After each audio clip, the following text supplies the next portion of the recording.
Well, it is my pleasure this morning. On your program, it'll talk about the Orville Yanke Award. And before I introduce Kevin Auch, Kevin will be coming up and he'll be giving a nice slide presentation to tell his story. But let me just give you some background on the Orville Yanke Award. Orville was a good friend when I first came to Southern Alberta. It was kind of at I would say the height of the kind of move towards soil conservation in 1989, 1990. And soon after I met Orville, spent quite a bit of time on his farm south of Medicine Hat. And he was one of the early adopters of direct seeding, no-till crop rotations that lent themselves to no-till, and got to work with Orville in some of the early years. He was a founder of the Southern Alberta Conservation Association, and also involved with, I think, the Southern Applied Research Association, which eventually became Farming Smarter. And when Orville passed, his wife, Judy, wanted to establish this memorial award, which would honor farmers, researchers, and specialists who have played a pivotal role in promoting and advancing the cause of soil conservation in Southern Alberta. That award has been given to a recipient since 2009. There's a number, you can actually look up the number of individuals, and we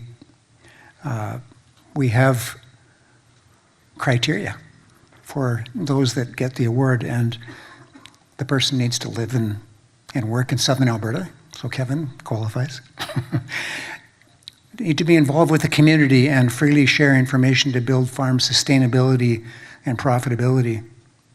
And thirdly, direct measurable contributions to soil conservation. Now, Kevin is a much deserving recipient of this award, and just on that whole point of sort of the community engagement, when I first met Kevin, he was it was with the Southern Applied Southern Alberta Conservation Association, and at that time he was teaching in the community. He was a farm management instructor through Lethbridge College, and I remember we were just visiting about that during the break, and he actually had met a farmer at one of his courses he was doing. Was Doug Wright from Nobleford, if any of you remember Doug.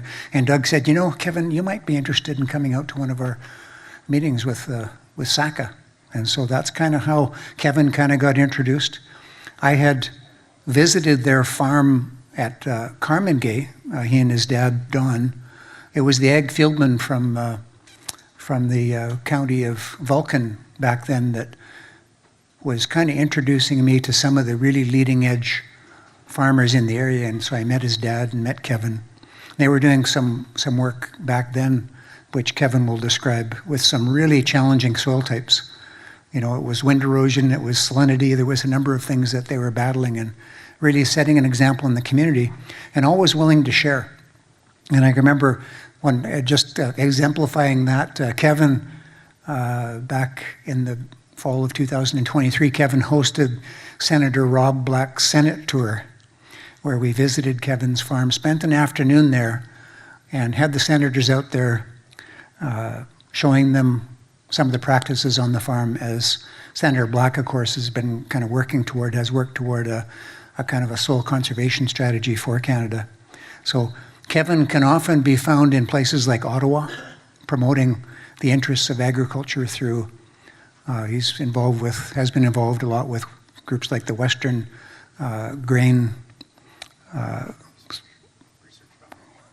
Western Grains Research Foundation. He's the past chair, I think now, of Soil Conservation Canada. Has served on, a number of boards like Alberta Wheat Commission, Alberta Pulse Growers, and canola as well. Yes. Yep, canola. And so Kevin has just always been willing to share.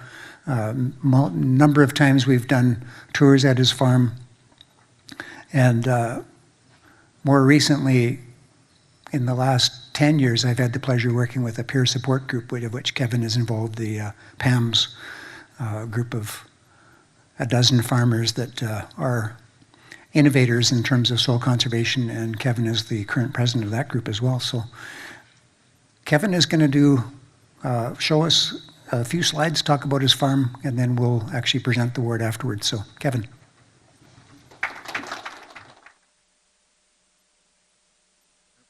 Is this on? Thanks very much, Rob.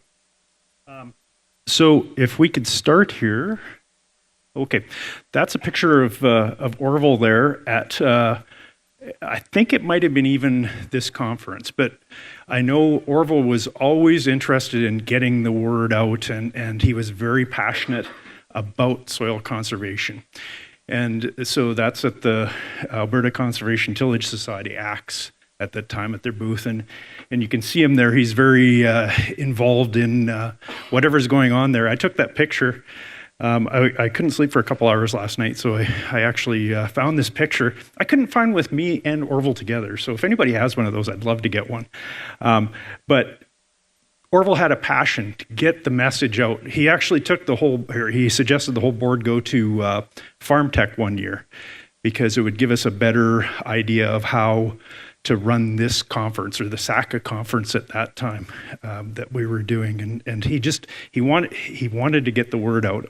It was very important to him. So when Judy created that scholarship, or this award, I was like, yeah, that's a good thing for Orville. But I'm very humbled to be a recipient of it too. So that's nice. So if we could go to the next slide, or do I do it here? I can do it here. Okay.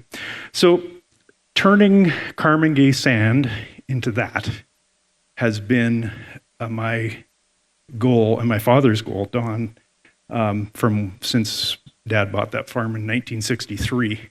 So some of those places on the farm were pretty eroded. I don't know if you guys have heard of Carmangay sand, but we had some of that, right? And some of those places were eroded pretty badly. They didn't have the crop protection products that we have now, and wind erosion was a huge problem. So, and I talked to Doug Wright, as Rob had mentioned. I talked to Doug Wright. He was a student of mine, and he said, "Yeah, you should get on this about Alberta Conservation Association." So a lot of what I'm doing on my farm has been learned at places like this, right? And it's working. Like we've turned beach sand into that, right? If you can see there, like there's all kinds of structure to that. There's organic matter in that. There's a couple of earthworms sticking out, and that is moisture holding capacity, nutrient holding capacity. That is a productive soil. And I'll get some pictures later. I don't want to go on too long here, but I can talk about this for hours. That's the trouble. So I'll have to really watch my time here. And I will. Don't worry. But anyways, that's a pea crop and behind there. And so if you look, this is something that I've learned at these conferences about improving soil health, right? Crop rotation. And it's huge. It's huge for a lot of different reasons. But this is my current crop rotation, and I've been through this cycle more. I'm on the second time through this cycle, and before that it was a 4-year crop rotation. So that year 4, where I had the alternate oilseed of flax, or flax chickpea intercrop, which I'm kind of experimenting with right now. Before it was 2 cereals stacked on each other, and I didn't like that. I wanted to spread that out, right? I wanted to get something in between those 2 cereals. I wasn't seeing problems with it, but sawfly, like you saw there, the second year, you've put that host in there 2 years in a row. So I put the flax in there, and in that rotation, I haven't had to spray much. Right? Herbicides I do, like everybody's got weeds, right? But my fields are fairly clean too. But I haven't seen the disease and insect pressure that we saw before, and I know they're around, right? I sprayed for lygus bugs, I think it was 3 years ago, in my canola, and that was the first time for 4 years before that. That was my first insecticide. I've done some edges coming out of, grasshoppers or something coming out, but I like to use something like Coragen, that Haley was talking about, the soft tool, the small tool, because the pest has to eat my crop in order to kill it, and I'm not just carpet bombing all my beneficials that are in the soil. And if you notice, I've got 2 years of cereals in that rotation, and I'm not seeing the sawfly cutting that's common in southern Alberta, right? And I used to see it. We used to see sawfly. Now I see a little bit on the edge, maybe, but nothing worth doing anything about, right? Moving out of grass on the edge of the field. So this is my rotation. If you can think of other crops to put in there, I'm always looking for new crops to put in there because, is that the one? Yes. Because when you're changing your crops, you're changing your host in this disease pest triangle. So your pests can be diseases, they can be insects, they can be funguses or whatever. You change your crops in there, you're also removing that food source for the pests as well. So I was interested in Haley talking about that. We have to feed those beneficials in between. So, and I'm wondering what I need to talk to her on how to best do that. I obviously have the beneficials, right? Because I'm not seeing the sawfly cutting, but I want to increase that and make sure I don't carpet bomb my my beneficials when you're taking care of an insect, right? So that's what everybody thinks of as a pest, but there's often there's diseases and there's weeds and everything else, right? So I do have a good rotation there, and that's helping a lot. And if you look, if you guys grow flax, you'll see that's a fairly clean crop. No, that's one of these drought years that we've had the last couple of years. And so it's not a thick crop, but it's decent, but it's clean. Except for, can you see the one problem in there? There's a kochia in there. I took this from the seed of my combine. There's a kochia in there, and that little bugger blew in there because it's upside down, right? It's blown in there. It didn't grow there. My crop didn't have any kochia growing in it, but it's blown in there. So when I see that, and then I go, okay, how many seeds is it going to drop? What is that kochia resistant to that somebody grew and it's blown in there, right? So even though you can do everything as well as you can, we still have to watch out for that kind of problem. It's still a concern. If you guys want to grow wild oat resistant or herbicide resistant wild oats, doesn't really affect me. You guys can mess up your own fields all you want, right? Because wild oats doesn't really move around much, but those things do. Those kochia do, right? So how much time have I got here, Rob? Oh, I've got lots of time. Good for you guys. So this is my, well, actually, I've replaced most of this seeding outfit. I've got a new cart coming this spring, and that's my 60-foot pillar there. But that's what cereal stubble I'm seeding through, right? So those parasitoids, and I can't remember what they called them, but those little guys that kill the sawfly, they live in the tall stubble, right? That's where they like to do their reproductive cycle, is in that tall stubble. So I just love being able to leave that. I think I was seeding peas in there, if I remember right, because that's, if you noticed on my rotation, peas follow a cereal, and flax follows a cereal. So I was either seeding flax or peas in there, and those are both shallow crops, right? And when we have these droughts that David Spence was talking about this morning, very often we've got dry soil on top, right? But I've been doing this for so long that I've got this thatch. And a lot of you guys are, I'm preaching to the converted here, right? Because a lot of you guys are doing this stuff. So you're seeing that thatch starting to build up on top there. I've never seeded in the last 10 years any deeper than about 1.25 inches, right? And that's for peas, right? I seed about 1/2 inch, because if I can get underneath that little bit of a thatch layer, there's always moisture there.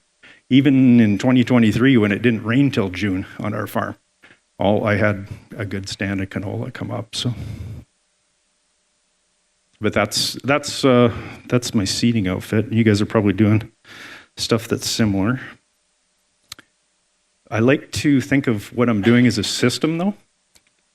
I've got a drill that'll seed through that stubble, and you need a drill that'll seed through that. If you're going to leave stubble like that, you got to be able to seed through it, right? So that's why I've got the pillar.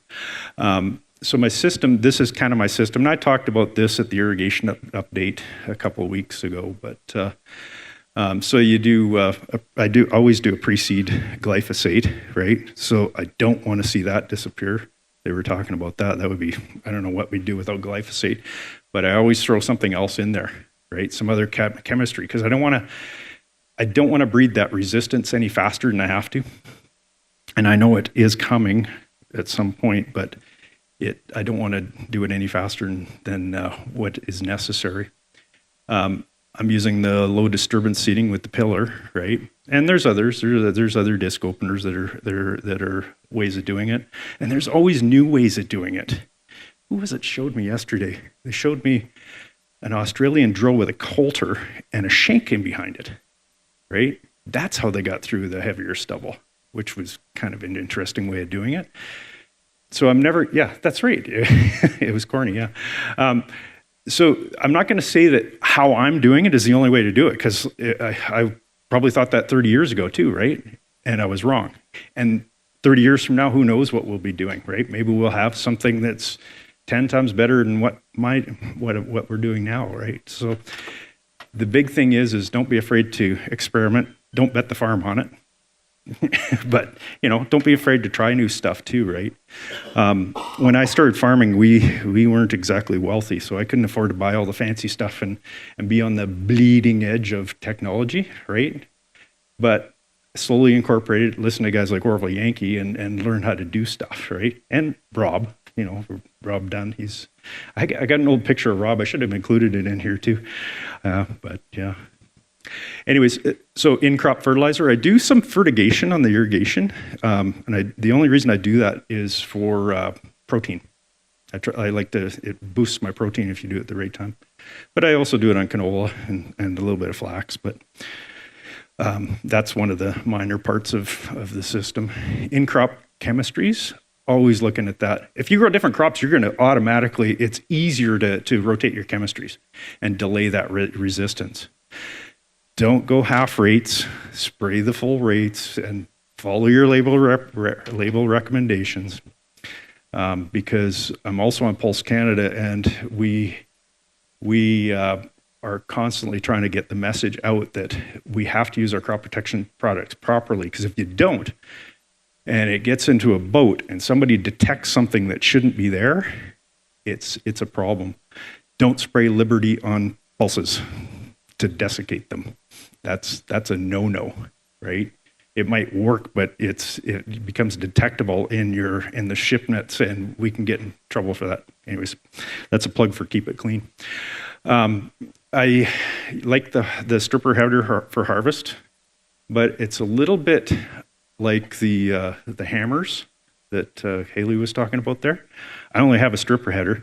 I haven't grown lentils, and I'd like to try them, but I'm just afraid to do a stripper with these short little lentils, right? Because my stripper works really well with thick crops, and it sucks everything up. But if you get a thin crop, my losses actually go up on that. So, and I don't want to buy another header, so I just don't grow lentils. I might try a few acres or something, but my experience has been thin crops, your losses go up with a stripper header. So that's been my experience. So anyways, well, we're still doing okay.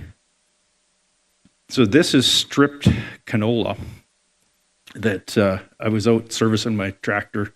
That's the cart tractor. We were servicing the tractor at harvest.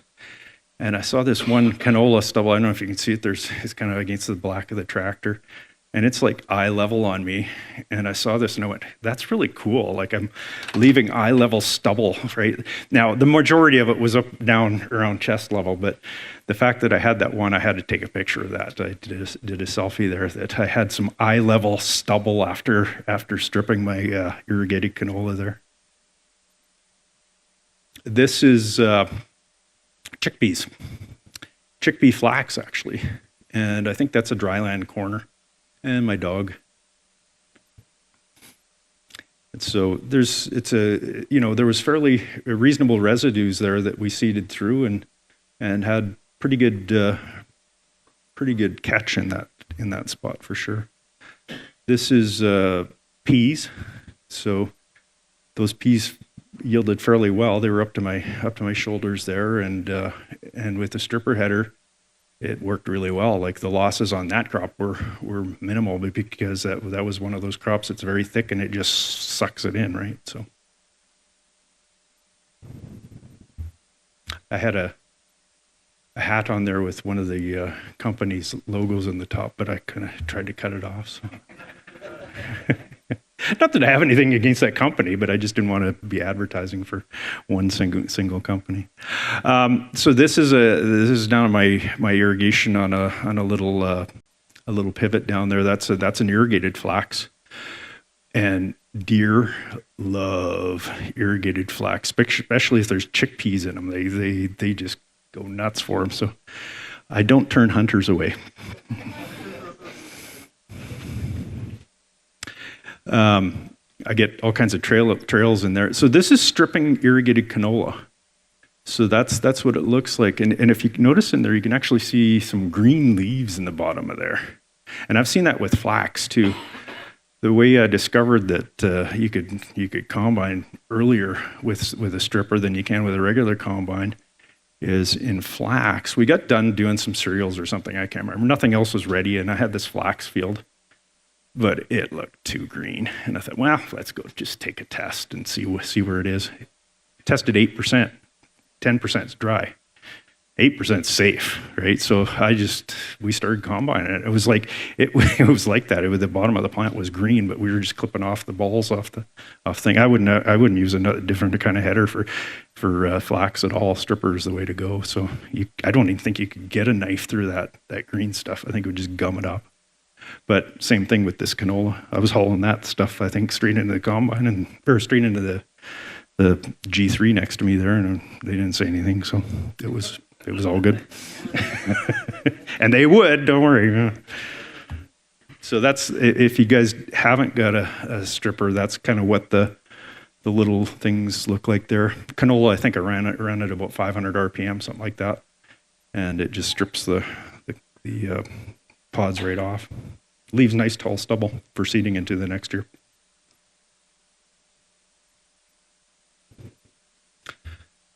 This is flax chickpea as well.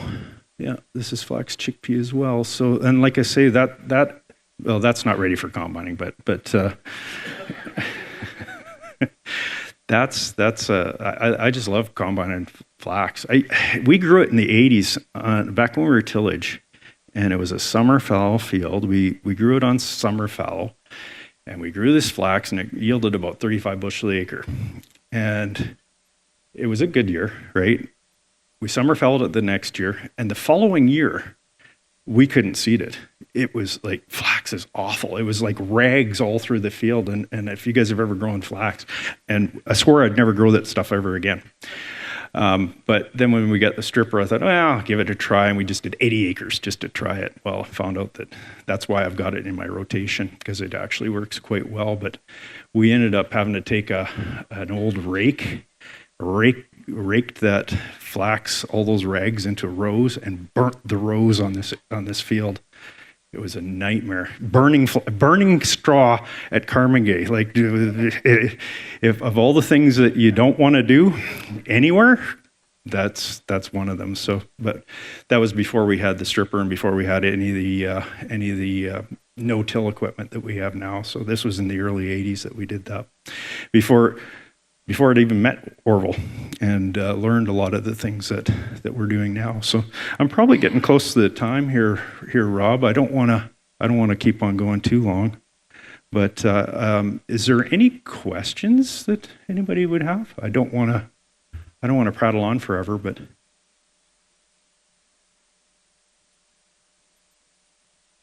Idaho. Oh, no worries. Just loading up, but.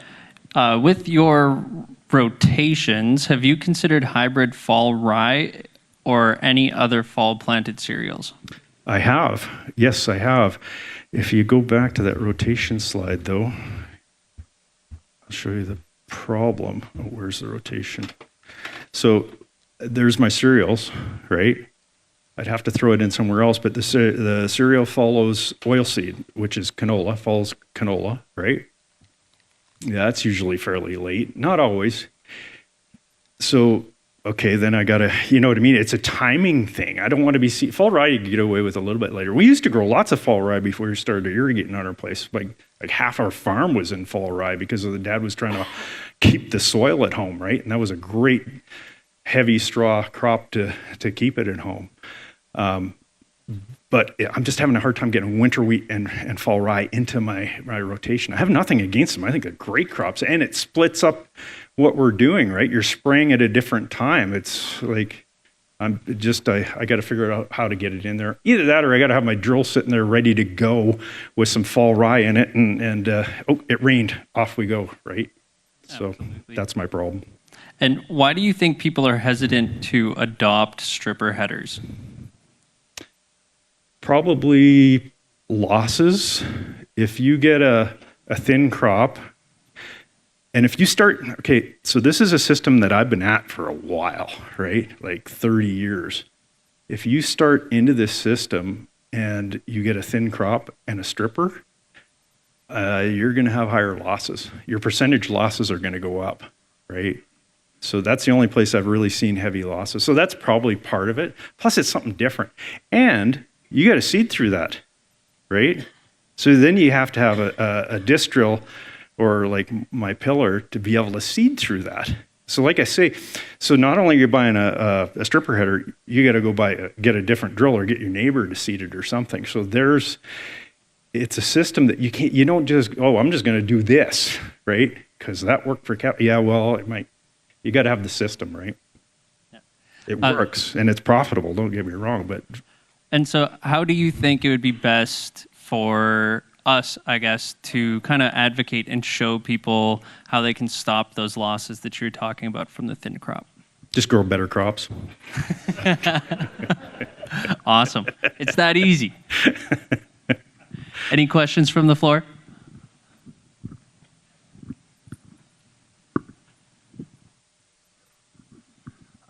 Do you find that you have to use more fungicide because you have so much more residue on the ground or not? You know, the last time I used a fungicide, I should mention that.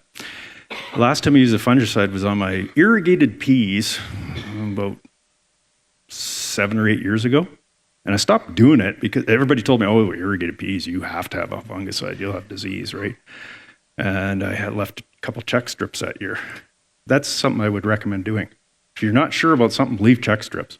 Left those check strips and was like, I'm wasting my money here. So I just stopped doing it.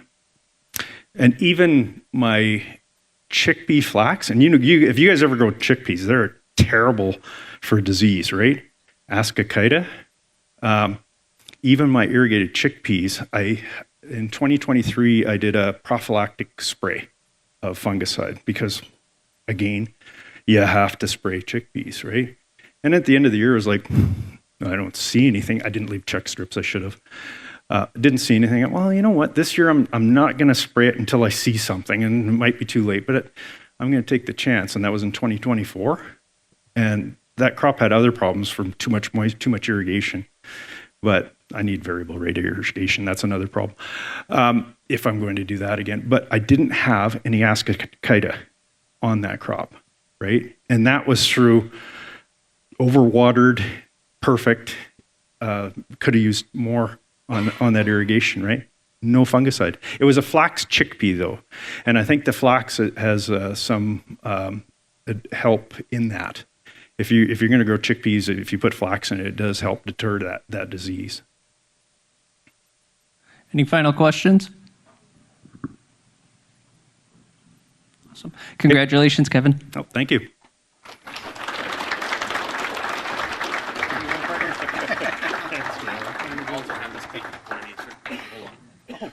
you want me to hold on this? Oh, sure. Thanks.